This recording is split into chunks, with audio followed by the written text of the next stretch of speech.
Hi guys, let me tell y'all the time that I was actually homeless in Chicago. I am smiling a big whopping smile because it's in the past. It's all funny.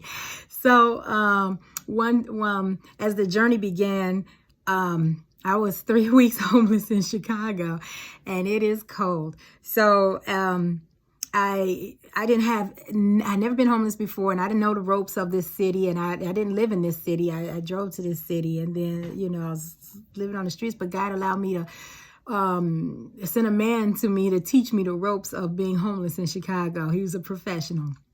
So I followed him. We walked for, it's just like this whole homeless community. It's a whole life. So we walked a while and we got into the heart of where all the homeless people hang out. Like, it's a whole community out here, y'all. So I had no idea. So nightfall comes and I'm like, oh my God, I was so cold. Before driving up to Chicago, I was in Jacksonville, Florida. I didn't have any winter clothes. I didn't have anything. And I drove up to Chicago and was homeless. So I was there, and the gentleman, he was like, yeah, I'll show you. So we were sitting there. We was in a park, and we were so cold. And I was sleeping. We went to sleep on a bench, and a cement bench. And you're talking about a sister cold. Like, oh my goodness, I can't get over there, right? And then, so we were sleeping, and the police came and ran us out the park. Why was the police patrolling the park at night? I was like, what am I supposed to do now? Like, so I'm looking at him. I don't show any fear or scaredness or anything. So I'm just following this guy. He was like, okay, come on. So we move off the outskirts of the park, and we're now hanging out in front of Books and Barnes and Noble. So we're sitting there, it's a garbage can right there, and we're standing around there, we're just talking.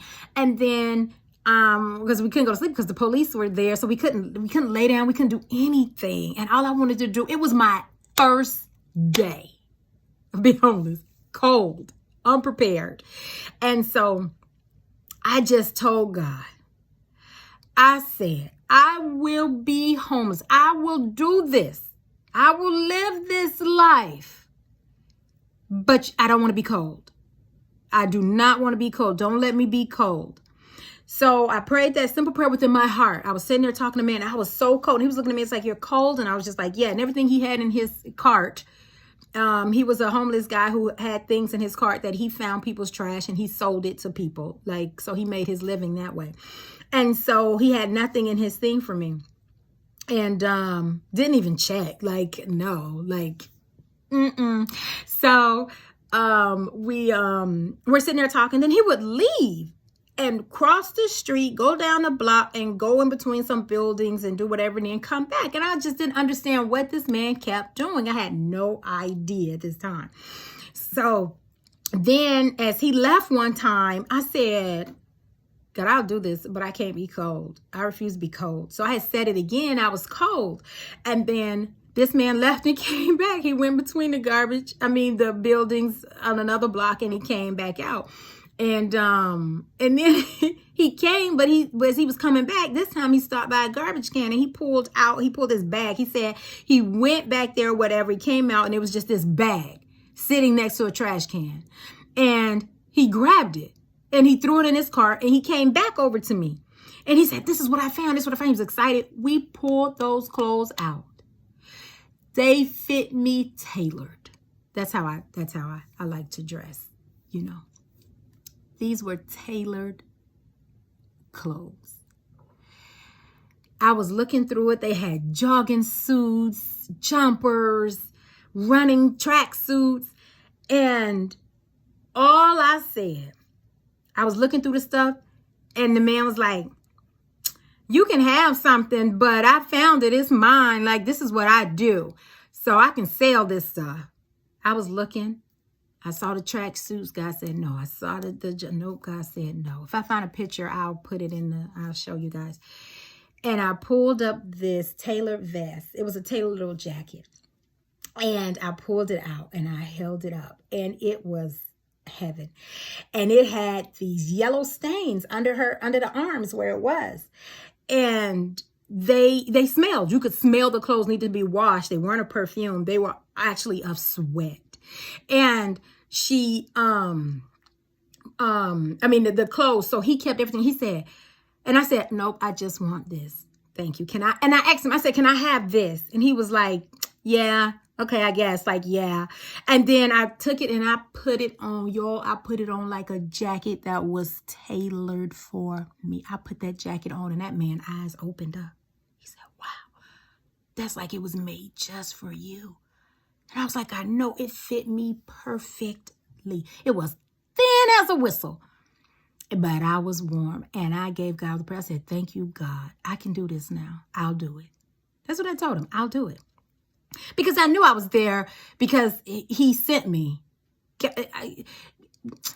Y'all, you can stop watching right now or you can continue after I say this. But you know what? God sent me down there to be homeless.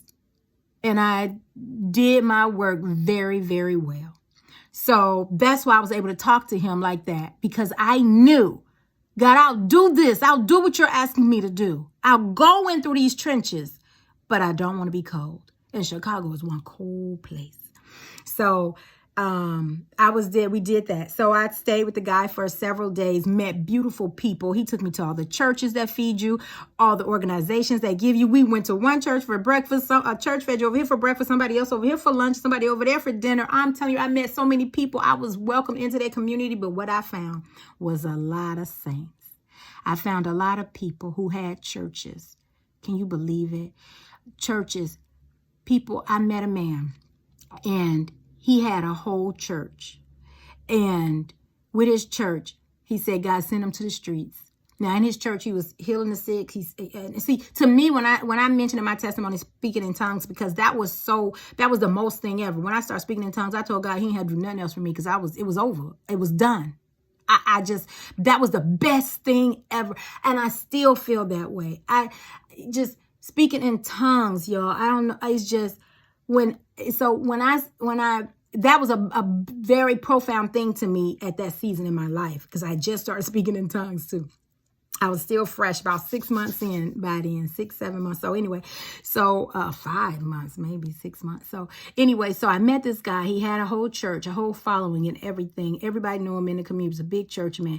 And he used to heal. There used to be miracles, signs in his church. There was deliverances. People would come to him, and guess what God said? He said God sent him to the streets, but God sent him to the streets to go get the streets and pull them out the streets. But what he did, he went to the streets and stayed, not with drugs, it's like a stronghold just had him, and he let everything go and said he couldn't go back. He was on the streets. He don't witness. He don't vent. He don't tell people. Don't lay hands on nobody. He don't pray for nobody. He don't do nothing. He just live in the streets. Now he's just homeless. But when he met me, that amber, that fire started going. This man started preaching and teaching again and start doing all this stuff. And I said, man, God, when I get my church, I want to come back and get him. I want him. I said that to so many people on the church, in Chicago on the streets. I said, when I get my church, I'm coming back for you. You know how to sing. And I said, you know how to speak in tongues. All my thing was, do you know how to speak in tongues? And most of them said yes. And so to me, I was like, well, what else is it? Like, Jesus, like, why can't you serve Jesus? You speak in tongues. I thought that was the epitome of life in heaven, right? So that was my ground. That's all I stood on. I kept meeting people who had left the church, but were speaking in tongues and stuff. And so I said, I'm coming back for you. I'm coming back for you. I'm coming back for you. When I get my church, I'm coming for you. I was just going, and they just like, no. The man actually was like, okay, and then he was just like, no, I don't want to go back. And I didn't understand, a lot of things then, but life goes on. Life went on. So, but I just want to say, it is a lot of power out there on the streets. It is a lot of saints out there who just don't that are part of the homeless community, and they don't know they need to meet you and me with that fire to go and just stand next to them and give them a little spark. You know, just a fire on you, jump off on them. That's how simple it is, because they're out there and they're in an environment where there isn't a lot there. Well, there is out there, but they're not around the fires. They're not going. And it is a place of poorness or a state of mind that you can get trapped in out there. And you be like, wow, because they're still at a level where God is providing everything. They don't hunger. They don't thirst. They get everything basically free. So everything's been handed. So it is a life you can get accustomed to, which is what I saw. I did not get accustomed to that life because it didn't, like the scriptures say, like Jesus said, he came for me, but there wasn't nothing in me like him. Satan came, but there wasn't nothing in me on that. You know, this ain't it. Like, I remember, this is assignment. I'm out here on a mission. So I met certain people. He took me to the homeless guy, that community. He passed me off and I moved from different people. I stayed with, hung out with women, hung out with men. They were taking me to show me all their friends, all the shops that the people know them and help them out and love on them. And we went to a 24-hour Burger King, and they were like, the manager at night, the night manager, he kicked the temperature all the way down. Like, go down this way. It was so cold in there. It was warmer outside. I sat in that place in Burger King. I said, God, I said, why is this man doing this? He says all the homeless can come in there, and he lets them sleep on on his benches in there. It's fine. But he wasn't going to have the place smelling like odors. He wasn't going to have the place you sit in that booth, you charge your devices, you do whatever, you sit. Like, the whole dining became for homeless, and he left it open, the bathrooms. And I was just like, wow. And then all the homeless not broke. Them people got money, bruh, like money. And, so I'm meeting all these different people in the community, and this is at night, again, 12 midnight, and it's something about me and midnights. And right now, as I record this, it said 12:10. It's something about midnight, like, it's so amazing. But anyway, so it was so cold in there, and I said, God, why is this man like that? But one thing I did, I was able to talk to that store manager, and you know, I knew his reason why, like, give you a place out the rain and stuff. Oh, and rain and cold and wind in Chicago. My God, homeless. I just don't wish that on nobody. So it was so cold in there. I was shaking. I said, how can you fall asleep in this? It's so cold. I went outside and slept in the garden, the bushes outside, and I was warmer. I slept on the ground outside, not in Burger King. And I realized, like, God, you really called me to sleep outside, right? So it was just inside humor. But at the same time, that Burger King was so cold, and it was there, and they were just, and people, they would come in, they could sit as long as they want, but you wasn't going to sit for, like, they got used to it, though. Like, they had thicker blood. So anyway, I went outside and I slept on the ground, and on the curb, on the cement. I moved from the flower garden to the concrete, the curb, and then, you know, sun. I was so happy to see sun. Like, this night was over. That was the longest night of my life. And so made it through that night. Many more testimonies, many more trials, not even trials, just many more fun days, like many more experiences.